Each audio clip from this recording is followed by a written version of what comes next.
Our media product uses conventions of the thriller genre. This is the genre that we chose to do due to this being the most popular with our chosen target audience when we gathered our primary and secondary data. We did some secondary research and found that a common convention of a thriller film is the low levels of framing and the high angles at certain points. Due to this, we incorporated both of these camera angles into our opening film sequence. We also found that lighting is a key aspect and the mise-en-scène is dependent on the film plot. We did our filming in a college as the lighting is high key and this setting is ideal for our plot. Jump cuts are often used in thrillers, and so we decided to do a cross cut between two scenes to contrast the two places. This creates tension for the audience, also a sense of mystery about this character. It also is to try and imitate the thriller convention of jump cuts. Another reason why we did this was because we did some research into the history of the genre thrillers and found the film Seen Through the Telescope, directed by George Albert Smith. In this film, the main shot shows a street scene with a young man tying the shoelace and then caressing the foot of his girlfriend, while an old man observes this through a telescope. There is then a cut to a close shot of the hands on the girl's foot, shown inside a black circular mask. There is then another cut back to the continuation of the original scene. We used this idea of the cross-cutting in our opening to make it more similar. In the film The Dark Knight, in the bank heist scene, the camera tracks the group at certain times, and we thought this was effective, and so in our film we use this tracking technique and do a tracking and pan shot of the girl. The most typical shot in a thriller film is the close-up, used in both Seven and Kill Bill to build suspense and mystery at the beginning, and due to this we used a few close-up shots in ours as well. Our thriller develops the genre by combining it with the rom-com genre, with using naturalistic scenic views at the beginning of the film. The genre is therefore developed by having conventions that belong to both thriller and rom-com genres.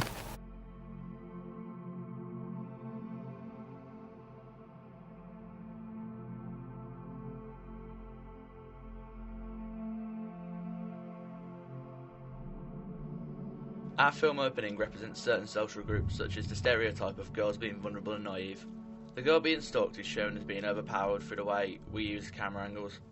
We use camera angle shots when she is being recorded by the CCTV, showing the dominance and power the mystery man has over her as he remains unidentified, which makes him seem more dominant as he could be anyone. The girl being stalked is shown as being overpowered through the way that we use camera angles. We use high angle shots when she is being recorded by CCTV, showing the dominance and power. This is quite conventional of a thriller genre, which is why we chose to make a stereotype apparent. Throughout our opening sequence, also in horrors, the victim is mainly young girls. Examples of this are Last House on the left, as the main protagonist is a young girl who is abducted and raped by men. The character is also a young looking teenage girl, which makes her look even more vulnerable, reinforcing the stereotype through the use of age and gender.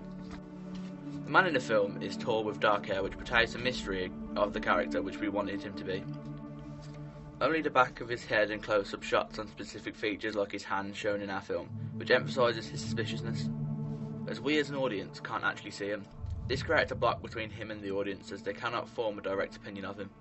However, this links to another social group, as men in our opening sequence are represented negatively, as they are seen as predatory and malicious over young women, which is a negative stereotype. But this was a stereotype created in early movies such as Alfred Hitchcock's Rebecca.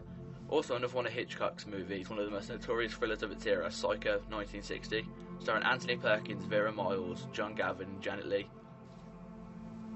The film also won Hitchcock an Academy Award for Best Director, also showing the popularity of thrillers. These are classic examples of men stereotypically being dominant in a patriarchal society, which to an extent is true, but it remains that men rarely viciously murder women as depicted in the majority of films in this genre, to a point where it's become a convention of thrillers.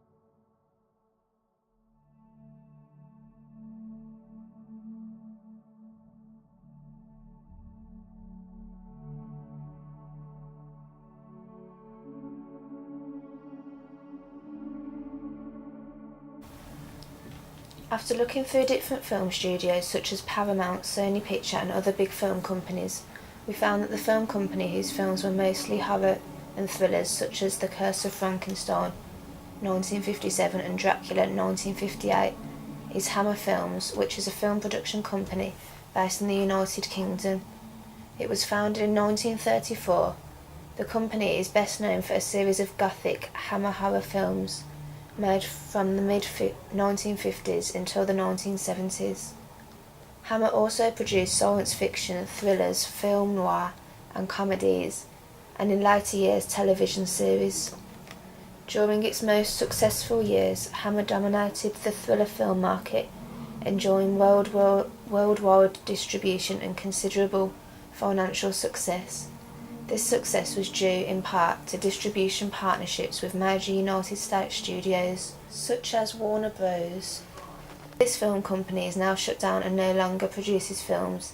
If still active, it would be an institution that would be most likely to produce our film, as its major success came from thrillers. Using this evidence, we can conclude of those in which we looked at Hammer films would have been the most likely. A modern-day example would be Rogue Films, who produce low-budget thriller and horror films, such as Last House on the Left and Shaun of the Dead. However, when looking at these films, we found it hard to define a genre, as both shared many conventions of horror and thriller. Although some are classified as horror, a notable amount were distinctively thriller, meaning that this would be another film company that would be most likely to produce our film. Also, this film company remains active to date, meaning it's more applicable in considering an institution when taking into account today's film studios.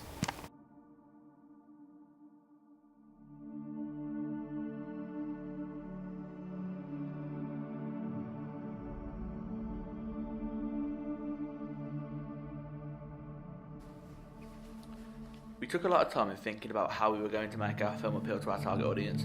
From our secondary research, we weren't able to find what the gender preferred. So what we had to do, we had to create a primary research to show which helped us when creating a target audience. However, we did use a secondary research to show the national figures of genres. We sourced these from BFI website, which stands for British Film Institution. This being a very reliable source to choose our target audience via our primary research, in which we conducted a questionnaire. Through our findings, we found that most people were males between the age of 15 and 20. We decided to use this as a target audience despite that there were a considerable amount of women of the same age group who preferred thriller.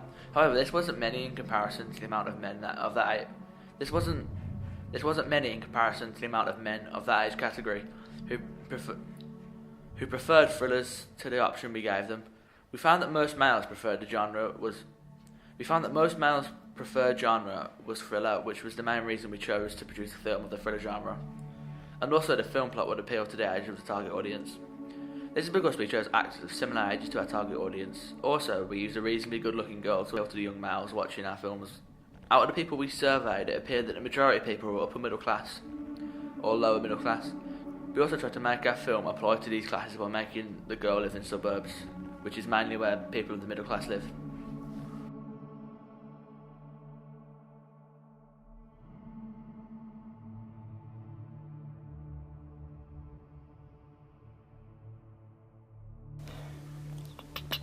I feel that the way we have attracted the audience to our film is that we have shown them the characters in the movie and that they will be able to relate to a younger audience, and that is why our main focus group is an audience between the age of 16 and 30, as they will understand the storyline a lot more as it is based in a school. When we did the research into what type of genre was most popular with the young population, we found that horror and psychological movies that they gave the fear factor to the young audience, and this is why they were the most popular, and they found this more entertaining. We used quite a tense and gripping sound throughout the film when there was no dialogue in order to add the effect of surprise and suspense. We also felt that the type of music we were using complemented the film well and played on the audience's mind throughout. The titles we used in the movie, I felt, were a font that was easily recognisable as a horror font. We felt that it added more effect to the movie and it helped set the tone at the start for the rest of the movie. The way that we attract our audience through advertisement will be to use lots of posters that don't leave much to the imagination, with a really dark photo of our two characters, Naomi and Elliot, to show what the movie is based on and who is in the movie. When people see the characters are young, and that it's a horror. The audience that will be most attracted to this will be the obvious 16 to 30-year-olds, and they will feel the need to watch the movie to understand more about it.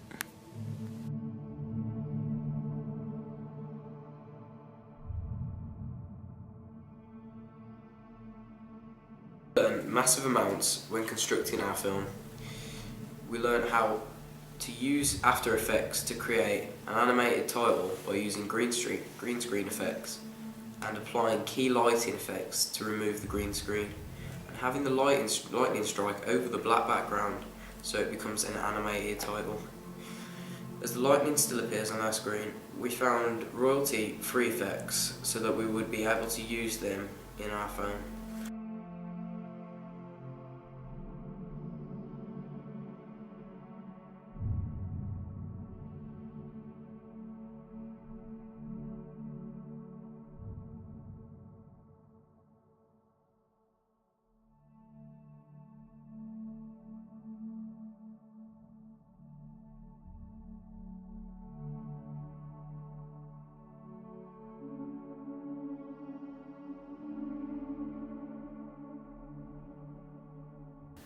We also had to create a CCTV effect in After Effects. To do this, we used a vignette lighting effect, which created a bar-like effect over the screen. We then used night vision effect. However, this gave us a green colour. To remove this, we had to change the colour tone to black, make it look as if there was no colour and just making it black and white, meaning it looked like a fended CCTV, as this is what the man is using to watch the girl throughout the opening scene, which the audience was able to pick up on.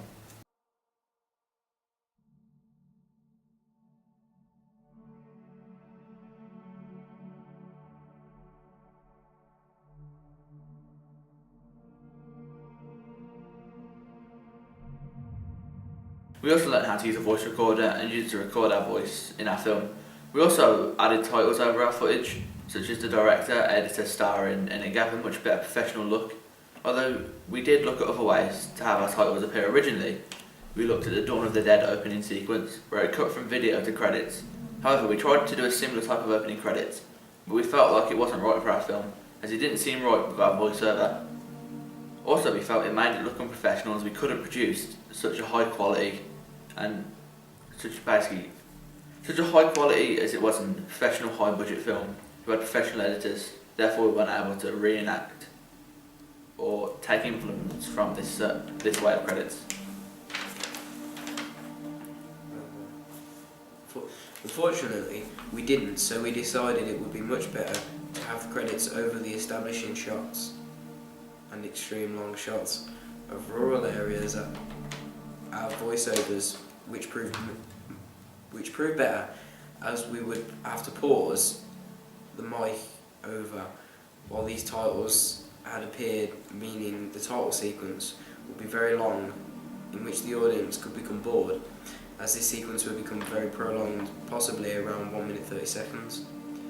When considering our final cut is around 1 minute 50 seconds, and by learning how to have the credits appear on the footage, it made our film better.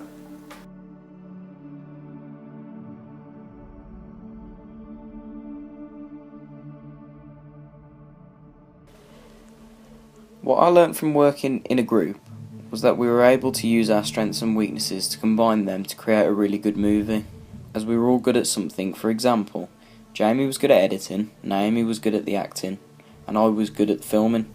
When we combined all of these together, we were able to create a really good movie. When operating the camera, I felt that the key to getting good shots was through using the tripod with the camera, as it held the shot steady and was able to move a full 360 degrees at the same time.